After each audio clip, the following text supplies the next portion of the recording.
Hello friends, আজকে আমি বানাচ্ছি মাশরুমটা ভালো করে ধুয়ে নিয়েছি, পরিষ্কার করলাম, ধুলাম, কাটলাম। এখন অল্প নুন দেবো, ভেজে নেব। পেঁয়াজ দিয়ে দিলাম,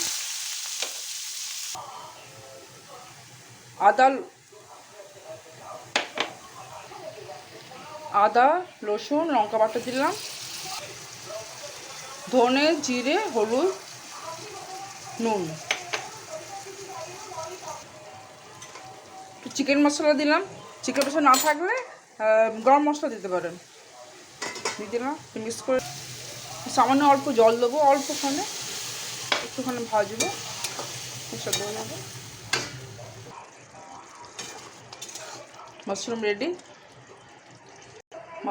ভিডিওটা ভালো লাগলে লাইক সাবস্ক্রাইব করবে। বাই।